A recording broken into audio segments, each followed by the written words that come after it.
The Blade of Frontiers. Thought I'd shaken you for good after the Mind Flare ship. But you just can't get enough of me, can you? Karlach, Advocatus Diaboli, the stink of Avernus.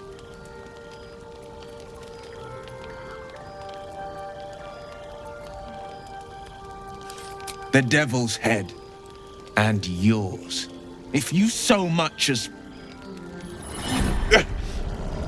A great fire roars through you, the fire of the first hell. You are the Blade of Frontiers, racing through the wastes of Avernus. Just ahead, a diabolical figure, red skin, single-curled horn, blazes with flame, bloodied great axe held high. He chases the fiend, ignited with rancor. She is an infernal war devil, a threat to the living, evil incarnate. Your ally's a fraud, a soldier in the Archdevil Zariel's army. Either I cut her down, or she burns the Sword Coast to ash. I've tried to tell you, I am not what you think I am. I'm... Another vision. Karlach's blade raised, slicing through devils, Zariel's servants, as her eyes dart around, seeking escape. The man shudders with Karlach's desperation. She is a victim of the Blood War, not an agent of it. By Baldrin's helm, No! I will not be tricked! You saw the truth. I may be an effective soldier, but I never wanted to serve Zariel. Legged it away from her the first chance I got. And yet you served.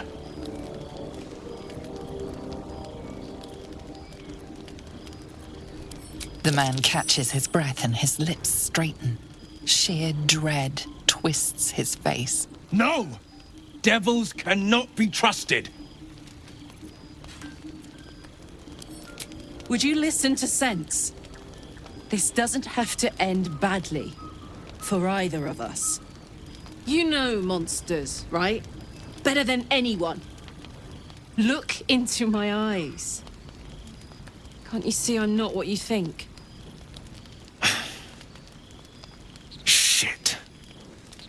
You really are no devil, are you? I've been deceived. Thank the gods. Thought I was gonna have to take your head. You would have died in the attempt.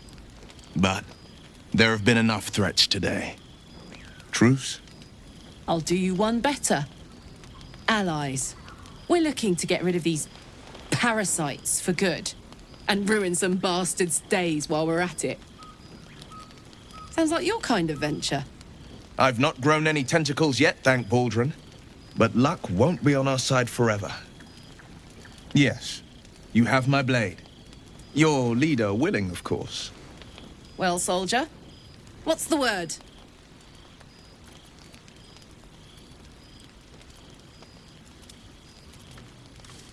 I'm up for the challenge. You've just got to make a little space.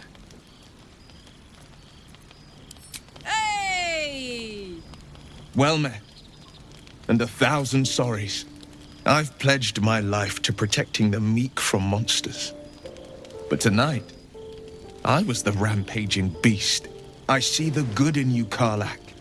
I promise not to lose sight of it, even when the hells burn hottest. The famous Blade of Frontiers in the flesh. Clever, this hero act you've got going. Hero, Blade, names strangers gave me. My friends call me Wyll. Excellent. If we ever become friends, I'll know what to call you. You've been witness to a pantomime, I'm sorry to say. And I've played my part all too poorly.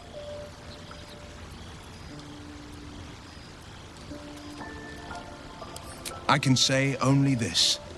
Karlach's not the only one who's had a villain's knife held to their throats. One night soon, when we make camp, the veil will be lifted, and I'll pay my penance. You're not in any danger, I promise. I can't say the same about me. The Blade of Frontiers at your calling. My father once said, one does not pursue a champion's life. One merely answers its call. So it was for me. I was hunting near the Cloakwood when I heard it. A child crying out from a lone farmstead. I found him in the fields, flanked by goblins. His mother's corpse bled into the soil next to him. I don't remember much of the battle, but I remember drying the boy's tears after. Proud? No. Angry. Angry at the monsters preying on innocents.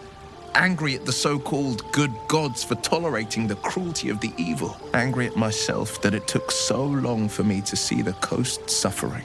The frontiers demanded a blade, and so I heeded.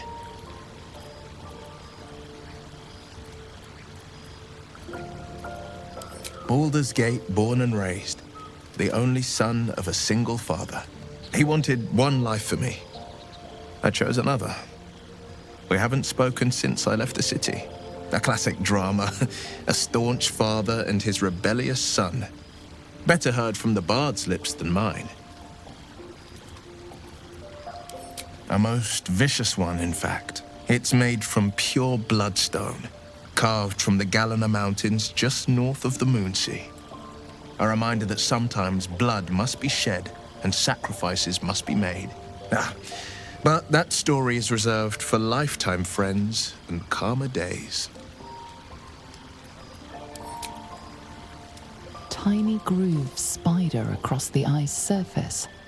It resembles a sending stone used to confer with distant contacts. A sending stone? Nothing so special, I assure you. His breathing quickens, his jaw tenses. Wyll is keeping something from you. Gladly. Anything more we should discuss? Seems unusual to me. Then again, we're talking about tadpoles inserted into our brains by rubber-skinned tentacle monsters. There's nothing usual about it. All the more reason to stick close. I think you'll agree. Anger. I understand. We've been preyed on by illithids, suffered insertion of a mind-bending worm. Bloodthirst is another matter.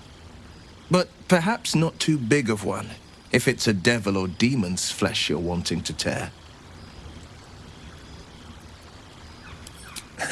I've come to know a fair few village clerics, but none with the skill to pull these worms from our heads. From what I understand, there's a healer called Nettie in the Grove.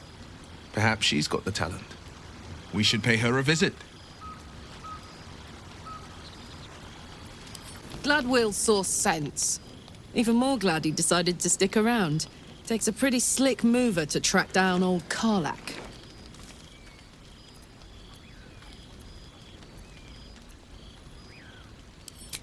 Same. Now, instead of a liability, I've got a friend. Or I will have soon, anyway. The Blade of Frontiers. Let's hope Wyll lives up to his name. We'll need all the help we can get. So, we're traveling with the famed Blade of Frontiers. I feel safer already.